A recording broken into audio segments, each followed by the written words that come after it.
Hello everyone. Every night, before you lay your head to rest, you hold in your hands one of the most powerful tools for peace, the ability to let go. But how often do you carry the weight of what someone said, what someone did, or what you wish you said back? You go to bed angry, you go to bed stressed, and what happens? That emotion follows you into your dreams, your mood, and your next morning. But what if tonight, for the first time in a long time, you refuse to give anyone that power? The truth is, no one can make you angry unless you let them. No one can disturb your peace unless you hand them the keys. And most of the time, the person you're mad at is already asleep, living their life unbothered. So why should you suffer? You owe yourself a mind that is free. You owe yourself sleep that is deep. You owe yourself a night where you are not a prisoner to the emotions others dragged you into. Tonight, you take your power back. Not by fighting, not by arguing, not by proving a point, but by choosing peace. Not for them, but for you. Because when you sleep angry, you weaken your body, you stress your heart, you confuse your mind. But when you sleep in peace, you recharge like a warrior. You rise like a giant. You wake up unstoppable. So tonight, before you close your eyes, say this silently in your heart. I release what I cannot control. I refuse to carry anger that does not serve me. I am not what they said. I am not what they did. I am free. Because nothing and no one is worth losing your peace for. Especially not at night, especially not before you sleep. In every moment of emotional discomfort, whether it's anger, frustration, or irritation, you are standing at a crossroads. One road leads to reaction and the other to restraint. One road leads to giving your power away and the other to preserving your peace. People will say things, people will misunderstand you, disrespect you, ignore you, judge you unfairly, and sometimes even hurt you intentionally. That is the reality of life. But what happens next is not their decision. It's yours. You may not control what comes at you, but you always control what comes out of you. You control how long it stays with you. You control whether you hold onto that fire or let it die out. That's what emotional mastery is, not suppressing what you feel, but choosing what you feed. Think of it like this. Someone throws you a ball of fire. You can catch it and let it burn you, or you can let it drop and walk away. That moment of decision is where your freedom lies. Most people react instantly out of ego, pride, or pain. But if you can pause for even 3 seconds before reacting, you create space, and in that space is your power. That space allows you to ask, is this worth my peace? Is this worth my energy tonight? Is this person even worth my mood shifting? And 99% of the time, the answer is no. When you realize that your peace of mind is the most valuable currency you own, you stop handing it out so freely to people who haven't earned it. Just because someone invites you into chaos doesn't mean you have to RSVP. Remember, the goal isn't to be emotionless. The goal is to be unshakable. Calm doesn't mean you don't feel. It means you've built a fortress around your focus. You've trained yourself not to let outside noise hijack your inner world. So, every night when you reflect on the day, ask yourself, did I control my emotions, or did my emotions control me? Because that answer will determine the quality of your sleep and eventually the quality of your life. Some people come into your life like passing storms. Loud, disruptive attention, grabbing but temporary, and just like storms, they don't stay. They were never meant to. Yet, somehow, we give these temporary visitors permanent residency in our hearts, minds, and memories. It begins subtly. Someone disrespects you. Someone betrays you. Someone you trusted stops showing up the way they used to, and instead of recognizing it as a chapter that was meant to close, we turn it into a whole book we keep rereading in our heads. We replay the conversations, we analyze their silence, we wonder why they changed, why they lied, why they left, and slowly their actions start shaping our self-worth. But here's the truth. Not everyone who comes into your life is meant to stay. Some people are just lessons wrapped in human form. Their purpose wasn't to love you forever, it was to teach you how to love yourself better. Their purpose wasn't to protect your peace, it was to test how deeply you value it. Their words, their behavior, their presence, it might have shaken your emotions, but it should never shake your identity. What happens far too often is this. We allow the temporary people to write lasting stories in our minds. We let the 5-minute insults stay in our hearts for 5 years. We allow people who didn't even know how to love themselves decide how lovable we feel. And that's where we lose our power. You have to ask yourself, why am I allowing someone who's no longer present in my life to still have emotional power over me? Why am I carrying their chaos into my night, into my rest, into my peace? When someone reveals who they are and chooses to leave, let them. If someone's love came with conditions, let it go. If someone could only show up for the good parts of you but ran from your struggles, don't immortalize them in your soul. Your value is not diminished by someone's inability to see it. Their absence doesn't mean you're not enough. It simply means they weren't capable of receiving what you were offering, and that's not a reflection of your worth. It's a mirror of their limitations. People may exit your life in messy, painful, or confusing ways, but their departure should never define your direction. Let them go with grace and, more importantly, release the pain they left behind. You are not the experience, you are the survivor of it. You are not the memory, you are the lesson that grew from it. You are not broken, you are being rebuilt. Don't let a temporary person write permanent damage into your spirit. You are worth more than someone's inconsistency. You are worth more than their confusion. You are worth more than their absence. Let them pass like the storm they were and rebuild your sky. It's one of the harshest truths to accept, but also one of the most freeing. The person you're angry at isn't lying awake thinking about you. They're not carrying your pain. They're not tossing and turning, replaying what they said. They're not emotionally exhausted from the conflict you are. You're the one reliving the moment over and over. You're the one internalizing their words like daggers. You're the one keeping the wound open, picking at it with your thoughts, analyzing every little gesture, every pause, every silence. But to them, it might already be forgotten. It might have never even mattered. That's the twisted irony of anger. It punishes the wrong person. It punishes you. Imagine holding a hot coal with the intention of throwing it at someone, but instead, you never throw it. You just hold it tighter. It's your hand that burns. It's your skin that blisters. And even when the person walks away, you keep holding on to the very thing that's hurting you. That's what anger does. It gives you the illusion of strength, the illusion of control, the illusion of justice, but all it really does is chain you to a moment that's already passed. It turns a 5-minute offense into a 5-hour internal war.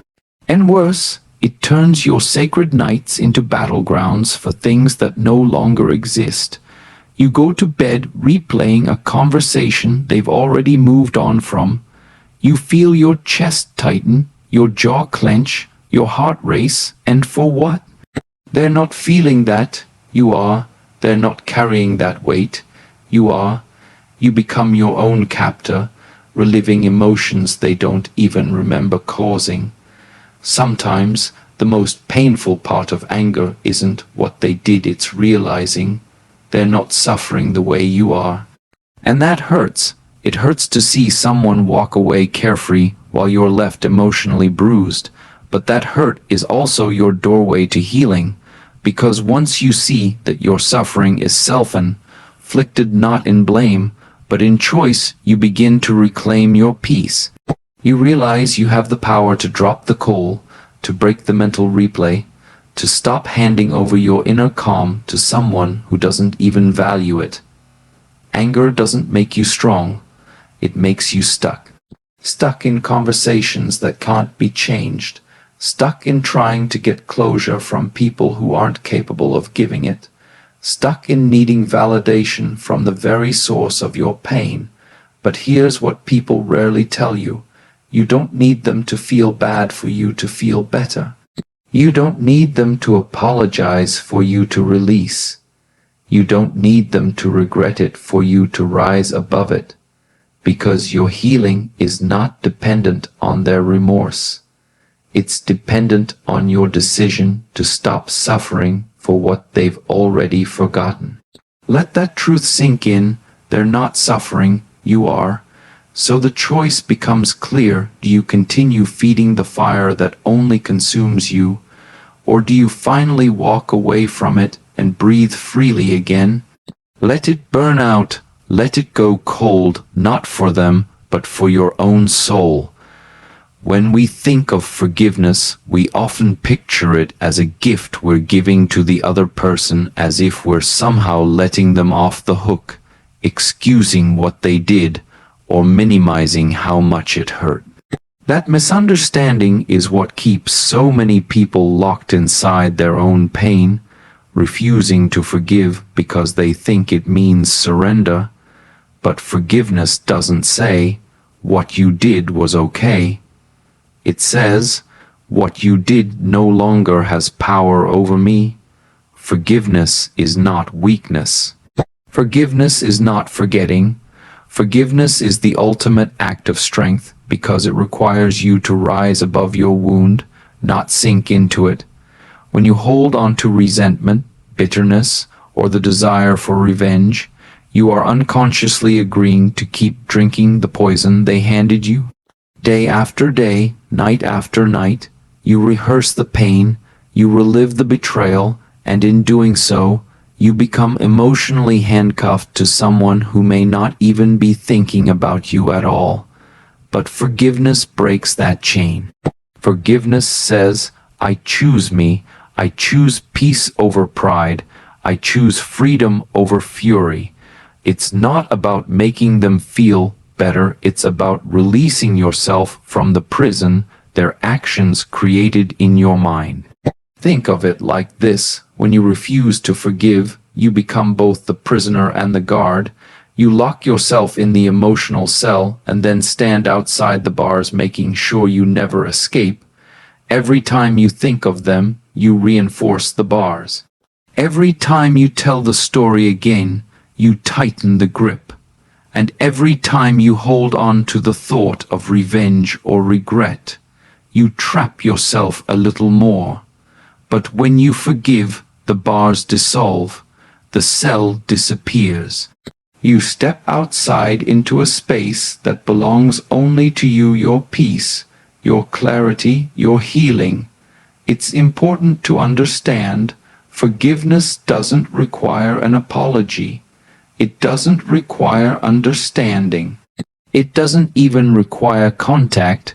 The closure you seek may never come from their mouth, but it can come from your heart. You forgive not because they asked, not because they deserve it, not because they change. You forgive because you deserve to sleep in peace. You forgive because your soul has suffered long enough. You forgive because dragging their offense into every night of your life is far heavier than simply letting it go. And sometimes the person you most need to forgive is yourself, for staying too long, for not seeing the red flags, for trusting when you shouldn't have, for breaking your own boundaries just to keep someone else comfortable.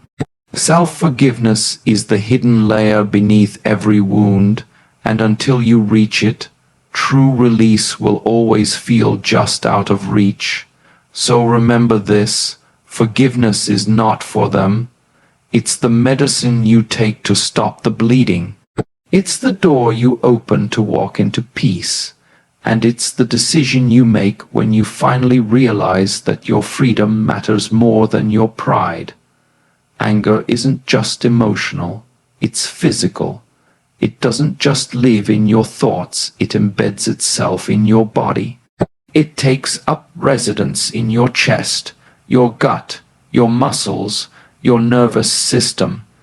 You may think you're only mentally replaying what someone said or did, but every time you do, your body relives it too. And over time, that internal stress becomes a silent poison. The science is undeniable. Prolonged anger, stress, and emotional suppression activate your body's fight or flight response. Your brain can't tell the difference between a real physical threat and an emotional one, so it floods your system with stress hormones like cortisol and adrenaline. Your heart rate spikes, your breathing becomes shallow, your muscles tighten, your digestion slows down, your blood pressure rises, your immune system weakens, and all of this because of a memory, a grudge, a wound you keep reopening. The body becomes the battlefield for your mind's war.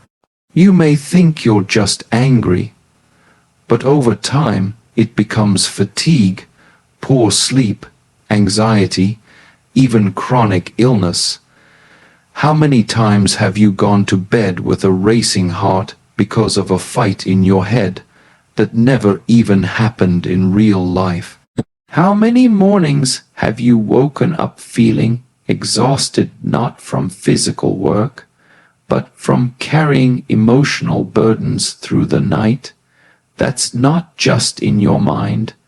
That's your body crying out for relief. Anger narrows your arteries. It weakens your heart muscle. It suppresses your ability to fight off infection. And the longer you carry it, the more damage it causes not to the person who hurt you, but to you. This is why ancient spiritual traditions and modern medicine both agree. Emotional healing is physical healing. Even your breath changes when you're angry. It becomes short, sharp, irregular, disconnecting you from your body's natural rhythm. Your sleep suffers, your energy drops, your ability to focus, create, and even enjoy life becomes compromised. And the worst part, the person you're angry at may have no idea that you're still suffering. They've moved on, but your body hasn't.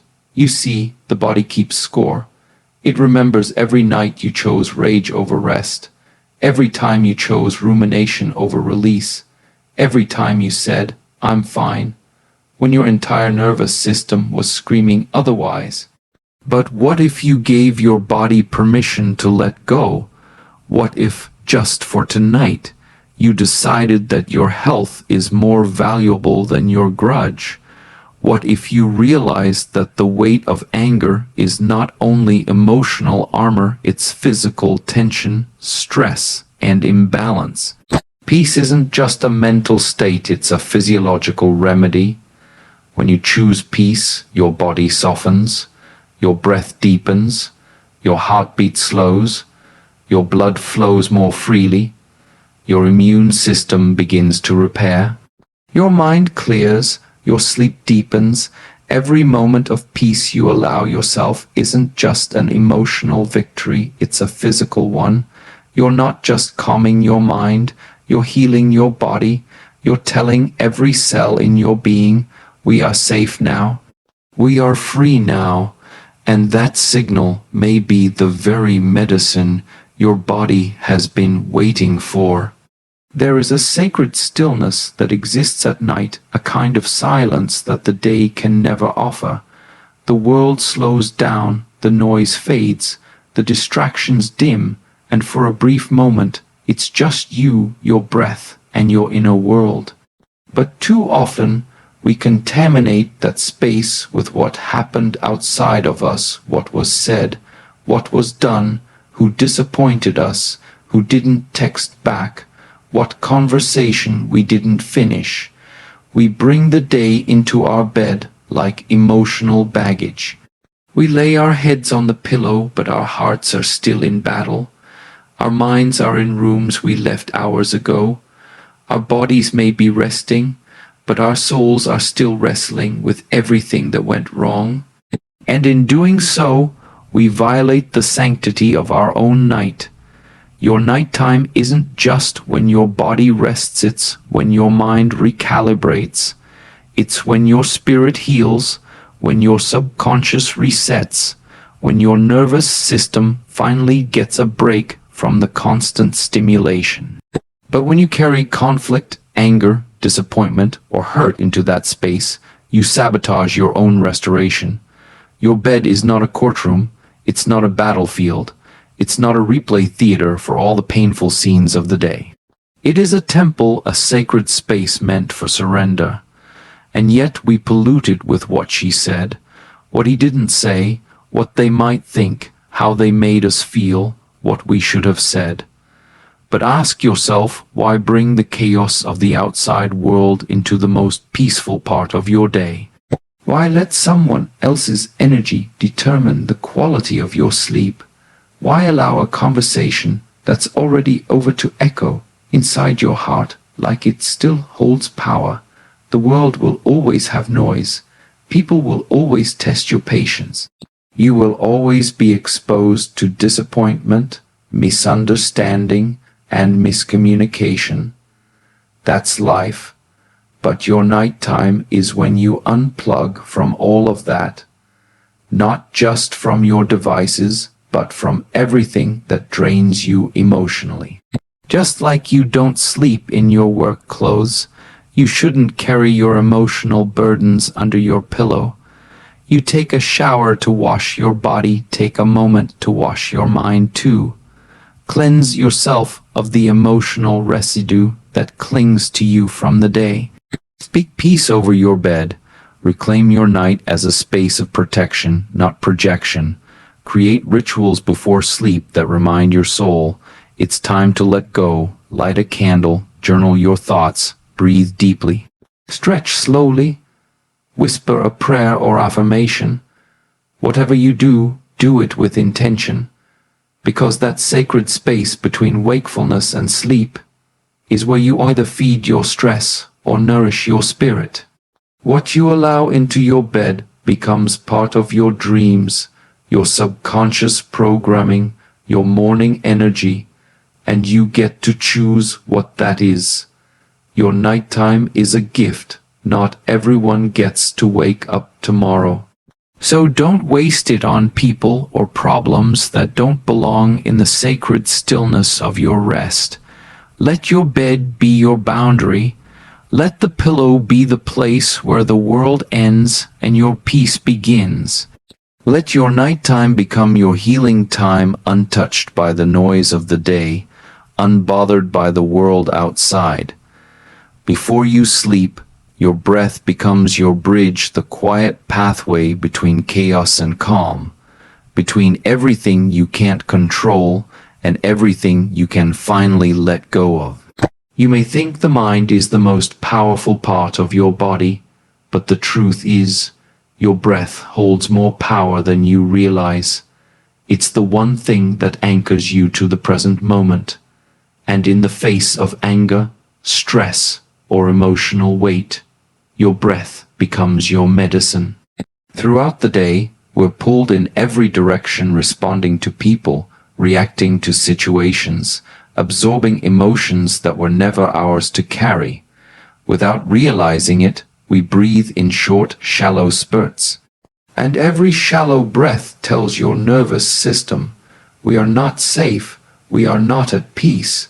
But when you pause, When you inhale slowly, deeply, you interrupt that alarm, you override the panic, you begin to reclaim your inner rhythm. Breathing consciously isn't just for yogis or monks, it's for anyone who's tired of letting their emotions run the night. It's for anyone who's had a hard day and needs to find their way back to themselves. Just a few intentional breaths, deep inhales through the nose, slow exhales through the mouth, can reset your entire state of being. When you pair your breathing with stillness, with silence, with presence, that's meditation. And it doesn't have to be complicated. You don't need a dark room, a fancy app, or hours of time. You only need willingness. You only need a moment where you choose to disconnect from the outside and reconnect to the inside. In meditation, you're not running from your thoughts. You're observing them without attachment. You're creating space between the trigger and your response. And that space, that's where your healing lives. Think of it like clearing your emotional inbox. All day long, people are sending you messages, their opinions, their moods, their judgments, their projections. Meditation is where you delete what doesn't belong. It's where you stop replying to what drains you. It's where you remember that you're not your thoughts, not your feelings, not your fears. You're the observer, the witness, the calm beneath the waves. And there's something beautiful that happens when you meditate before bed. Your body starts to trust you again. It softens. It releases the tension it's been holding. Your mind begins to unwind. The tightness in your chest starts to melt. Your heartbeat slows. Your soul starts to whisper what it couldn't say during the noise of the day. Even 5 minutes of still breathing can undo hours of emotional chaos. Even one moment of awareness can stop the cycle of mental replay that robs you of rest. And it doesn't require perfection, it just requires presence. Make it a ritual. Sit or lie down. Place a hand on your heart or your belly. Inhale slowly for 4 seconds. Hold for 4. Exhale for 6. And with every breath, repeat in your mind, I am letting go. I am safe now. I am home within myself. This simple act is not just a technique, it's an act of self-respect. A declaration that says, I choose peace now, not because everything is fixed, but because I refuse to be controlled by what's already past. Your breath is the gateway to freedom. Use it like a key. Use it to unlock the version of yourself that sleeps without weight on the chest or war in the mind.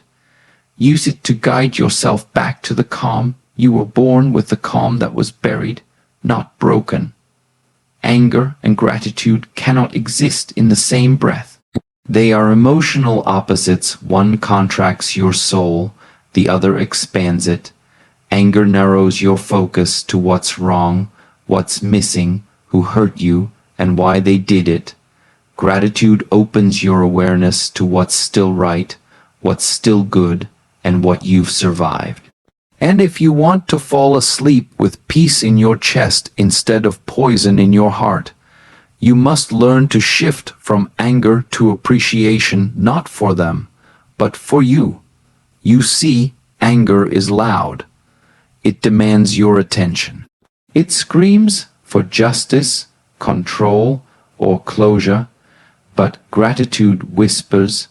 It's quiet, gentle, and patient, like a soft light in a dark room. And the truth is, you'll only hear it if you choose to look for it. Because gratitude doesn't always show up on its own. It must be invited, cultivated, practiced like a sacred ritual, especially at night when the mind tries to replay everything that went wrong. Before you sleep, take a moment to scan your heart. Not for bitterness, not for grudges, but for blessings.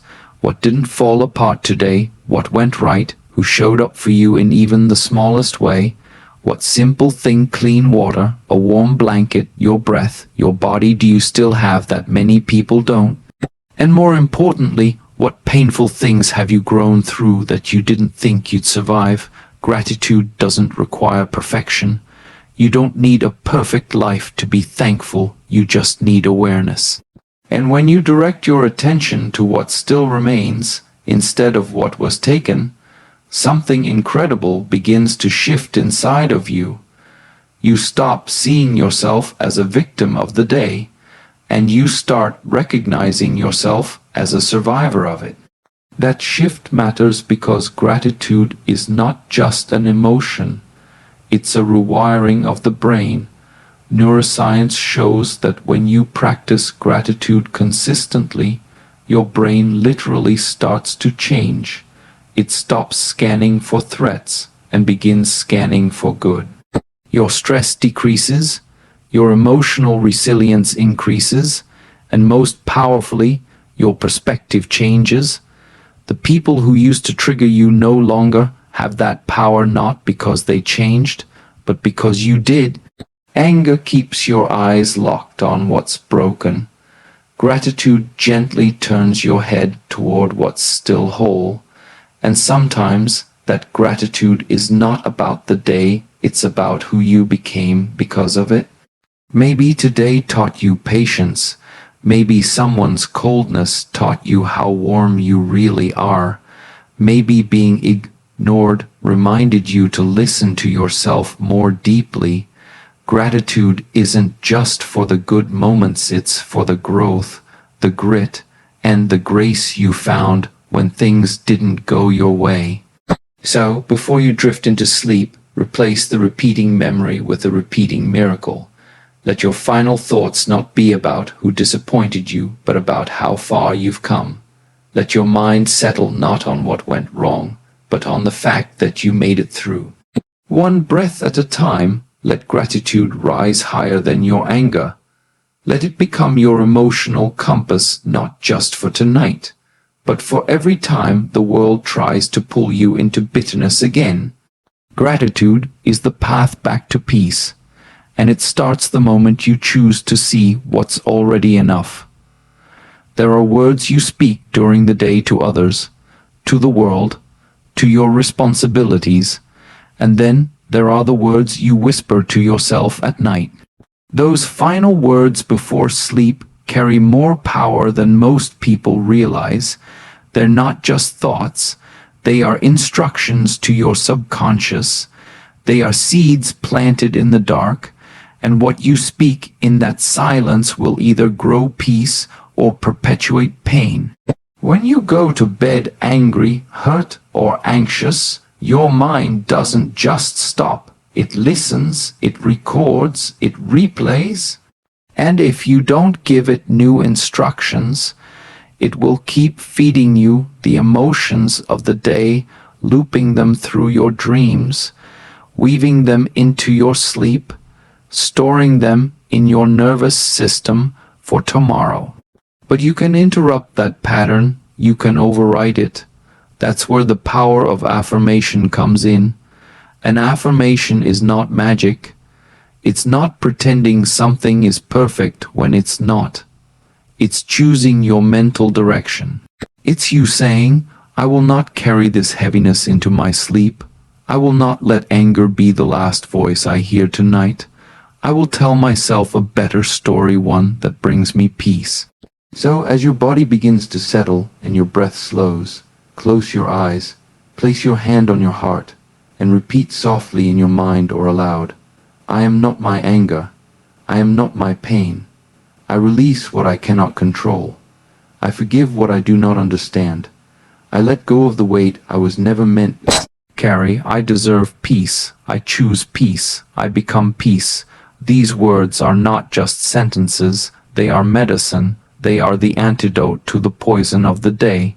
Each line is a thread, weaving together the frayed edges of your soul. When you speak them slowly, with intention, You are reprogramming your nervous system to relax. You are telling your heart that it no longer needs to fight. You are signaling to your mind that it's time to rest, not react. These affirmations aren't about denying the struggle, they're about reclaiming control over what enters your inner sanctuary. Even if you don't fully believe the words yet, say them. Your mind will catch up. Your body will follow, because repetition creates reality not overnight, but gradually, like water smoothing stone. In time, these nighttime affirmations become sacred, a ritual that reminds your soul, you are safe now. You are not in danger, the day is done, and you made it through. You may have been misunderstood, you may have been hurt, you may have been angry, but now you have the power to choose what stays and what goes. And it all begins with the words you say in the quietest part of the night. Affirmations are the doorway to emotional freedom, and when you choose the right ones, they will guide you gently back to yourself every single night. So tonight, make a choice not for them, but for you. A choice to reclaim your peace, a choice to guard your inner space like sacred ground, a choice to stop rehearsing what hurt you and start restoring what heals you. You're not weak for letting go, you're wise. You're not soft for choosing silence, you're strong. You're not giving up, you're rising above, because no person, no moment, no memory is worth sacrificing the peace you fought so hard to find. Let the world fade, let the noise fall away, let your breath lead you back home to yourself. You deserve rest, you deserve healing, you deserve to sleep untouched by what tried to shake you. Close your eyes tonight, not with tension, but with trust that you are safe, that you are free, and that nothing outside of you has power over your peace. Good night and let go.